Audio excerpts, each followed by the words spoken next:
Gallon Camps present Pat Novak for Hire.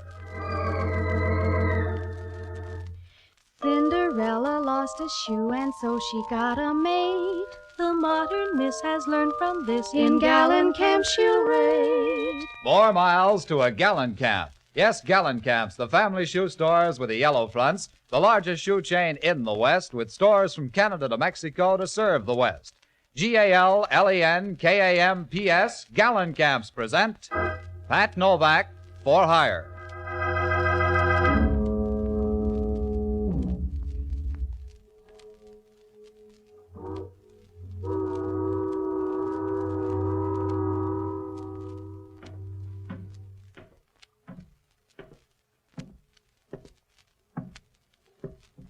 Sure, I'm Pat Novak, for hire.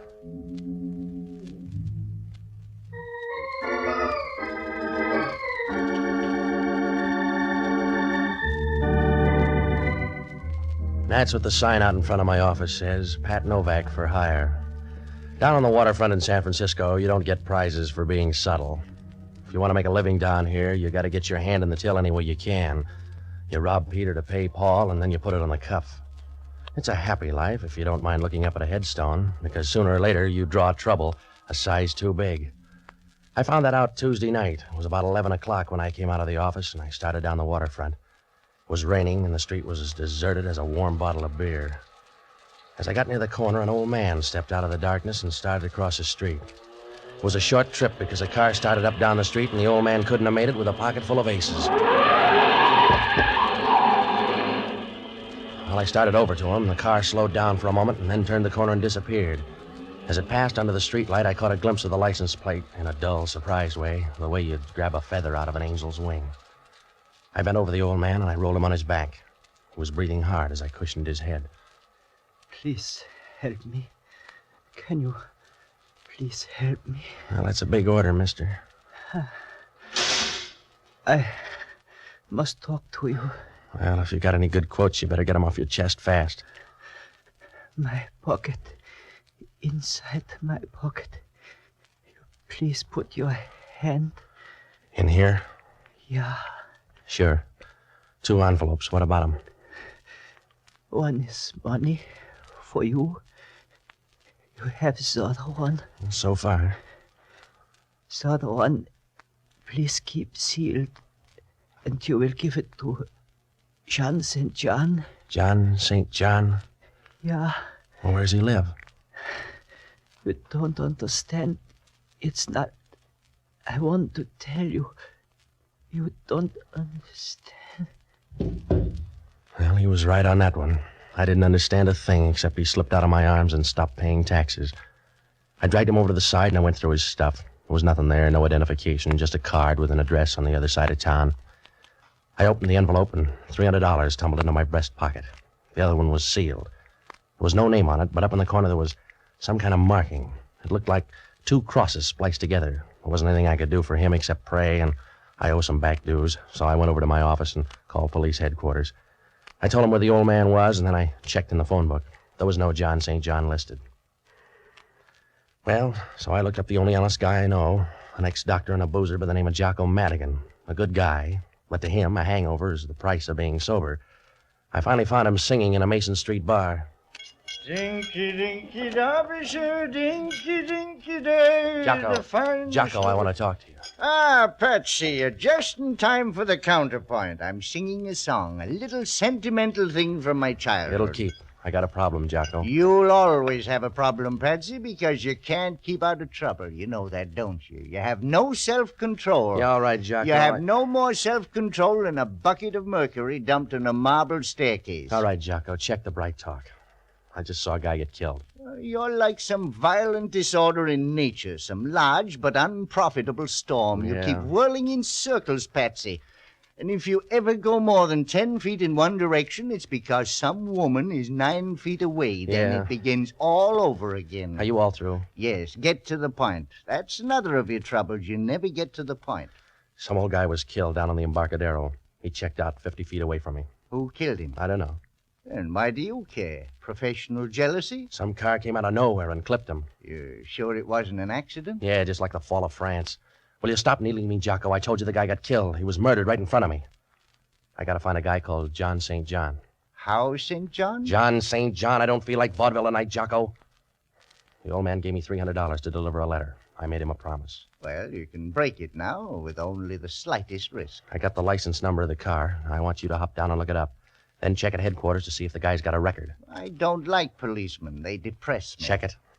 I gotta go out here to this address. Here. Uh-huh. Well, what kind of neighborhood is it? Well, it's not exactly a neighborhood. It's more like an architectural afterthought, a lingering defense against the early California bear. All right. No speeches. Just check on that license plate. Now, if I'm not at my place, try this address here. Yes, that's always very interesting at this time of night. Goodbye, lover.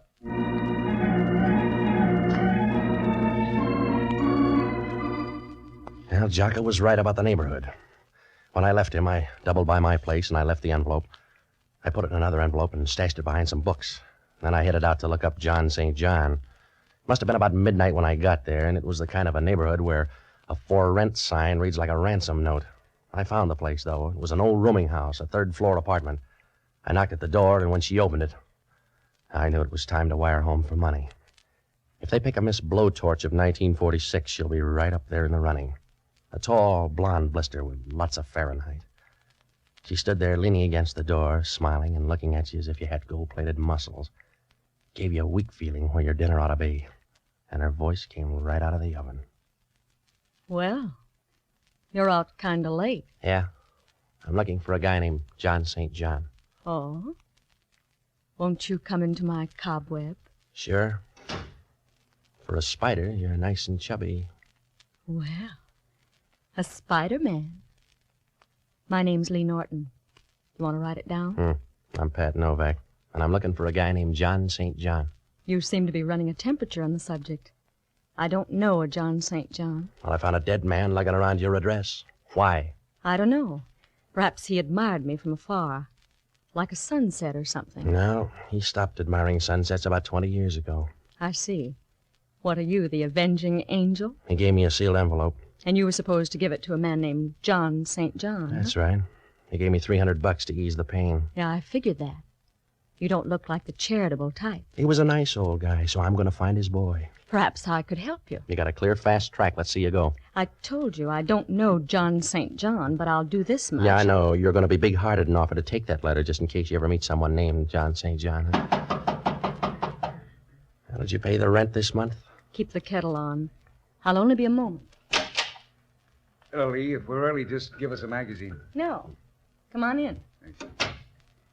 Well, just enough for bridge. You're right. You're only gone a moment. Who are your friends? Don't sulk. Did they lock the manhole before they left home? His name's Novak. Yeah, that's a pretty name. Don't rhyme with anything, but it's pretty, huh, Joe? Yeah, it's all right. Let's have the letter, Novak. You got hold of a bad rumor, fella. The one I got's good. Let's have it. I don't want to strain your mind, Junior, but try to understand I don't have a letter. Ask him again. Go on home, mister. You're not going to get anything out of me except a small tip. Now, if you're a good boy, I'll give you a nickel for your friend, too. All right, Joe. Now, hold him up. Yeah, just a minute. He's got a head of hair. Hold him up. All right, Mike. That's enough. Oh, that's enough. All right, baby. Don't look so sorry. You can't have everything.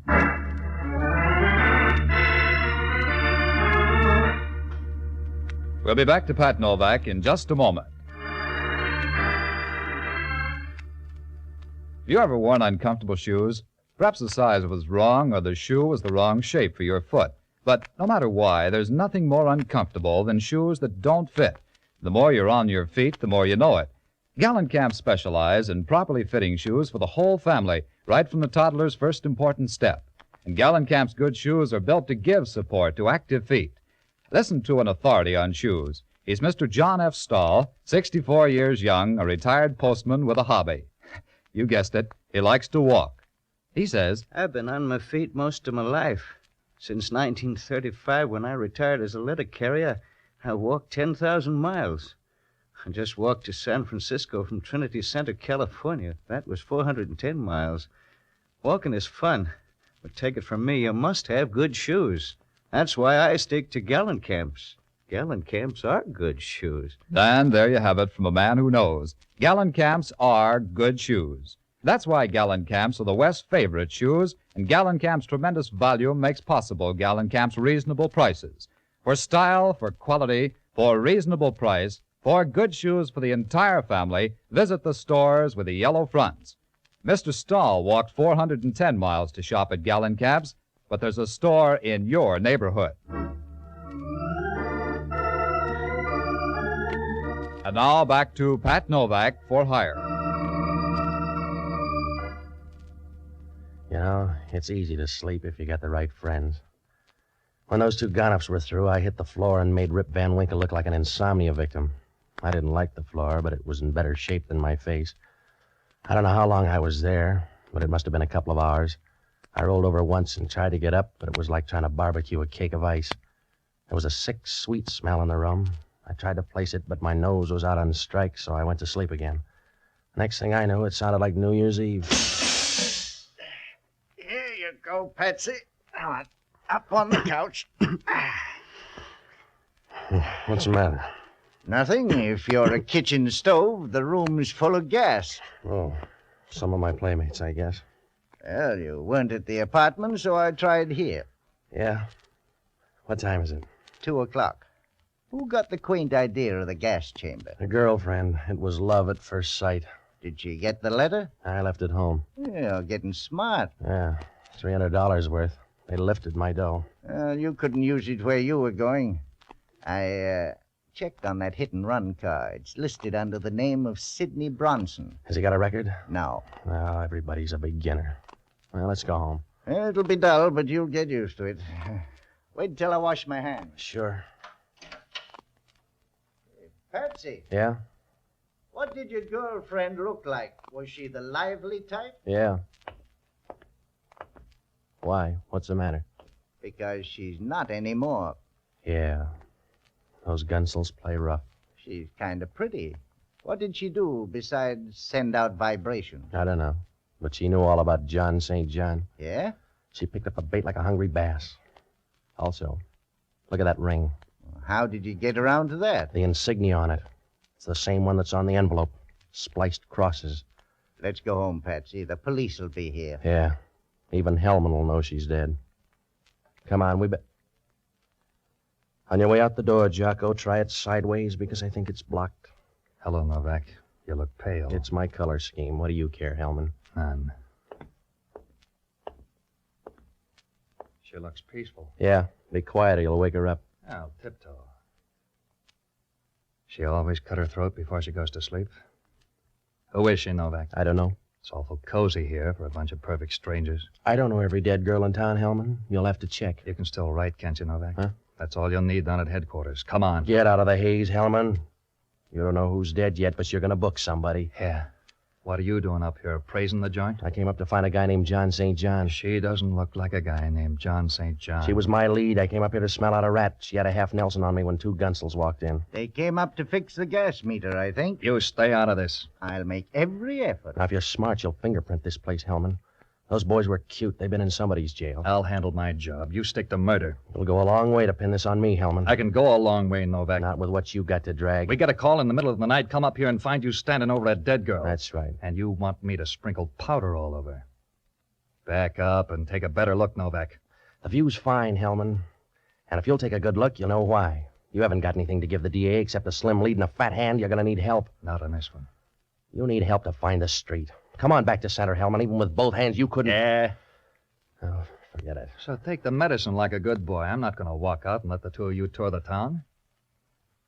I'm going to book one or both of you on a murder charge. All right. Book Jocko here, then. I love you in a generous mood. You got a string, then, Hellman. Somebody's got to find John St. John. Who's going to find Jocko? Stop worrying, I'll bail you out. You haven't got the right size heart, Novak. You'll let him die on the vine. Helm, sometimes you're guilty of unexpected wisdom. I know it's reflex action, but it's consoling anyway. I want you, Novak. I want you bad. I'll take this guy as a down payment, but I'm going to close out with you. Remember that. I will. All right. Come on, mister. Wait a minute. Patsy, you're not going to let him lug me off like this? What else can I do? The guy likes you.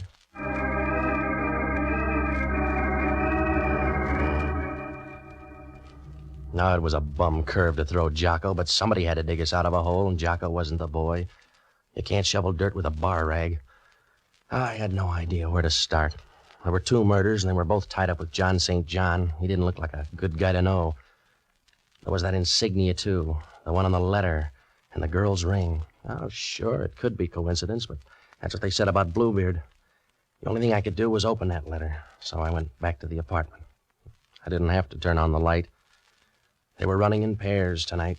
She was sitting there on the couch, proud of a pair of long silk legs and smiling like a guy who knows he's got $1 million in the bank. She was blonde, too. A little more lemon juice, maybe, but blonde anyway. She was nice and comfortable, and I got the idea she'd just signed a lease. Good evening. How do you do? Not very well so far. A sly remark, Mr. Novak? No, I'm just bringing you up to date. Your girlfriend's dead. Yes? Yeah. I just want to let you know the gas jet's out in the kitchen. Oh, don't shout. I'd like you better if you purred. I don't need your vote. Who's John St. John? I don't know John St. John. Is he worth breaking your heart over? There's a good guy down on the clink sweating out a murder rap for me, so I want John St. John. You've got nice friends. Who's Sidney Bronson? How does that fit into the picture? This started with a waterfront corpse. The leftovers belong to an old guy that was hit by a car. The car's registered in the name of Sidney Bronson. Mr. Novak, you seem so intense. It's a pity to waste it on random speculation. I told you. I got a friend in the jug. Loyalty's a nice trait. One of your nicest. Yeah. You're a pretty thing, Patsy. Well, don't get fooled by the wrapper. I'll take a chance. Anybody ever brief you on trouble? You're hard to see that far away. Come on over into focus, Patsy. Yeah. You're pretty, Patsy. You look like you want to bill a sale. I'm the gentle kind, Novak. I'd just like to break your ribs. Go ahead. I can get a brace. Come here.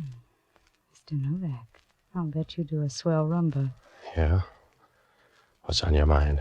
What you're going to say when you find out about this gun. Huh? That's right, sweetheart. My finger isn't hollow. Back up and take a look at the gun. Oh. You got to that purse, huh? That's right. Well, you've ruined my confidence. And I'll give you a testimonial. In the meantime, I want the letter. You go after everything the same way. I want the letter. Well, it's in the desk. Come on. Right here in the top drawer. Oh, let go. Stay away from me. I'm already here, lady. Come on, all right. Drop the gun, sis. Drop it. Well, you can let go of my arms now. Well, that's your version. Let go of me. Let go of me. What was that for? A little something on the house. Now beat it. Well, you've ruined my confidence. You're lucky. Go on home. You won't change your mind about that letter? No. Suit yourself. I'll be going. Oh, Patsy. Yeah? I can't help you on John St. John, but I wouldn't worry about that fella, Sidney Bronson. Huh? Why? Because I'm Sidney Bronson. See you soon.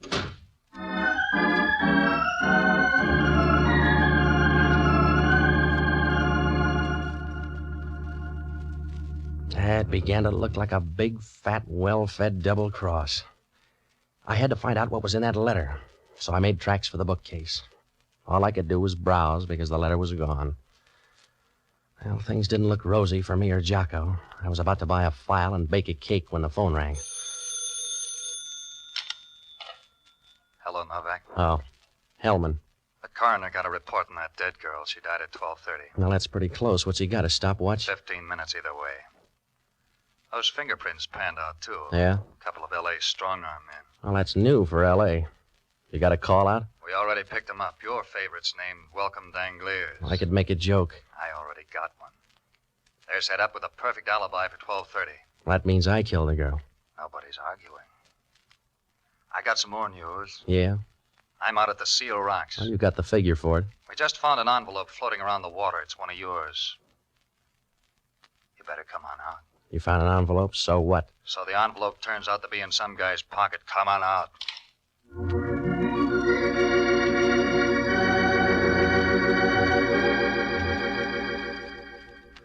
Well, that only meant one thing. Whoever took the envelope out of my place got popular. It was getting late, so I grabbed a cab and rode out to the beach. When I got there, Hellman was standing down in the water. He had Jocko with him. The surf was rolling in, and Jocko wasn't much better.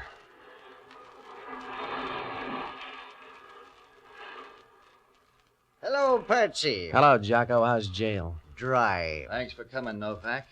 You're sweet. Where's the envelope? Here. Mm-hmm. Yeah, it's the same one. That makes you look good. There was a letter in here. Did you take that with the guy's money, Hellman? You got all there is. This guy on the beach is the third one. It's my opinion the case will solve itself. We're running out of people. Who is the guy? His name's Walter Avery. Here's his stuff. Yeah, what's left? Well, the spliced cross really gets around. Eh? Keeps bobbing up. Here it is on this guy's fountain pen. I'm going to run this guy through the morgue, and then I'm going to look you up, Novak. Yeah? Sure. We want you down with us. That's right. I'll introduce you to all the best people. Good night, lover.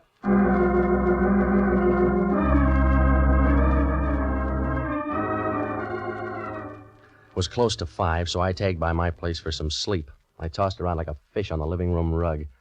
Hellman called about 9 to throw more dust in my eyes. He said one of the airlines had a passenger to Portland named Walter Avery. Just to make it tough, the guy made the 12 o'clock plane and got off at Portland.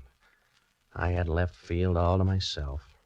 I got dressed and I looked up Sidney Bronson's number. There was no answer, so I went over. The place was locked, and I looked up the janitor. He wasn't going to let me in, but it turned out that his wife had a birthday coming up. Well, I found something in the apartment. It was a card, and it said Bellcrest Sanitarium. And down in the corner there was a guy's name. Dr. Emil Schoenig, psychiatrist. Vienna, without the walls. The Bellcrest Sanitarium was down on the peninsula, so I borrowed a car and headed down that way. Everything was fine until I got in the front door. They didn't even let me register.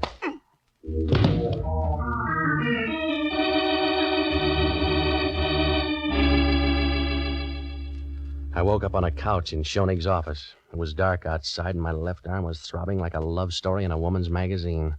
The radiator sitting beside me was Sidney. You're a deep sleeper. I think I got some help. What happened to my arm? Hypodermic. You only need one arm, anyway. In your case, I need a spare. Who did it? Dr. Schoenig. Oh, he's a darling boy. Where is he? Out on the phone trying to figure out what to do with you? What's that make me, a patient? That's one way of putting it. You made things easy. We were coming to you for the letter. You want to try that over again? We were on our way when you stumbled in. You're wrong, Sid. Somebody's given you a fast pitch. That letter was gone when you were up at my place. I don't want a bum rib, Patsy. I want that letter. You're trailing the field angel. I told you. The letter's gone. A guy by the name of Walter Avery took it out of my place. Walter Avery? That's right, and somebody thanked him. They found him this morning making like a dead seal. Walter Avery left for Portland last night. A plant, sweetheart. You better read up on your friends. Yeah. Thanks, Patsy. I told you to watch him, Sid. You had more shots. What's the difference? Oh, none, I suppose. Why don't you mix us a drink while I talk to Mr. Novak? I'll be right with you. Well, Mr. Novak, you're one of my best patients. Well, that's because I like your needles. You better go easy on that drink. Yes? Why? Well, you'll get drunk and run somebody down the way you did that guy on the waterfront. Oh? A good guess. You should be proud.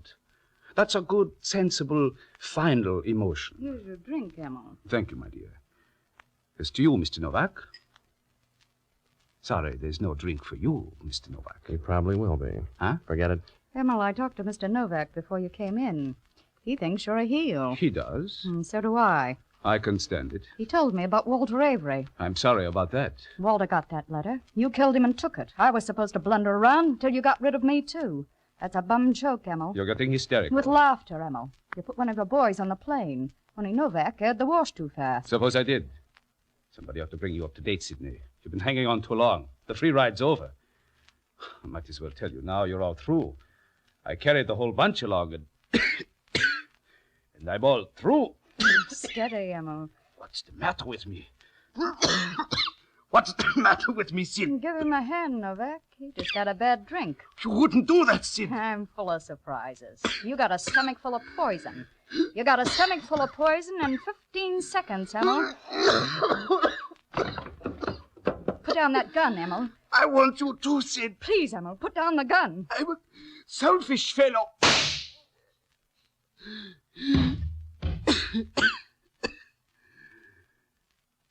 This happens kind of fast for you, fellow.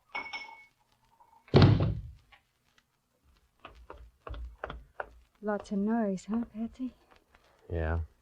I'll get you a pillow. I'd rather have your lap. You get mercy, not love, baby. Yeah? Thanks for small favors. How do I look? Not so good. That was the 3-2 pitch. Yeah, I had it coming up. I'll tell you about John St. John. I know. There was no such guy. That's right. It was the name of the group. Those spliced crosses? Yes. You found out a little late, but it's always that way. That's the way I found out about you. Yeah? I had a funny little hunch about you and me. I found out a little late, but I know now, Patsy. Does that help?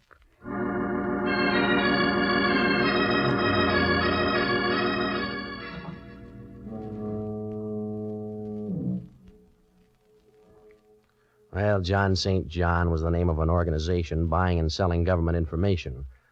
That old man tried to tell me, but he checked out too fast. I began to figure something like that when those spliced crosses started showing up. Schoenig killed the old man in Sidney's car. He couldn't stop because I was around. The 2 girls and Walter Avery were both in on the deal. Schoenig knew who I was when he saw me go into my office. He trailed me to my place and left Avery there to look for the letter. He killed that girl up in the rooming house, and then he found out she didn't have the letter. When Avery showed up, he took it away from him, threw him to the fish. He was trying to shake Sidney by sending her up to my place after he had the letter. The scheme went haywire when I showed up at the sanitarium. He was trying to work himself out of that one when the payoff came. John St. John? Well, right from the start, Jocko said he was either dead or in the state pen because anybody with a name like John St. John would have killed his parents as soon as he got old enough to find out about it.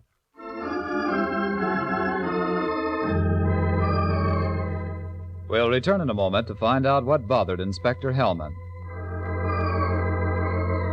But now it's Cinderella time. Cinderella lost a shoe and so she got a maid. The modern miss has learned from this. In Gallon Camp she'll raid. A pretty face, a graceful figure, lovely shoes. That's a combination that no man can resist.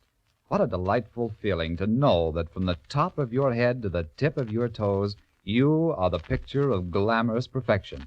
Here's what Marilyn Buford, Miss America 1946, says. Probably the most fun of being chosen Miss America is modeling the gorgeous clothes. What girl wouldn't be thrilled to select costume after costume from a collection of America's leading designers? And after seeing the importance they attach to the right shoes for every costume, I'm glad I learned about Gallon Camps years ago. Yes, Marilyn, there's magic in a pair of shoes, as every woman knows. And having the right shoes is no longer a luxury thanks to Gallon Camps, the home of lovely shoes at, reasonable prices. And that's why Miss America's favorite store is the favorite store of America's misses. Cinderella lost a shoe and so she got a maid. The modern miss has learned from this. In Gallon Camp she'll raid. And now back to Pat Novak.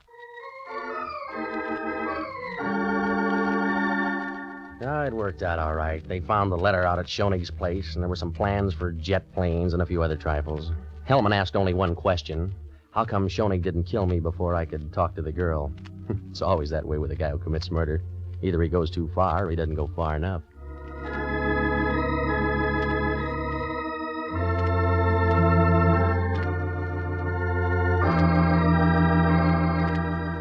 Be sure to join us next Sunday evening and every Sunday, same time, same station, for radio's newest show, Pat Novak for Hire. And don't forget the store with the yellow front is the Gallon Camp Shoe Store. Gallon Camp shoes are good shoes. There's something about them you'll like.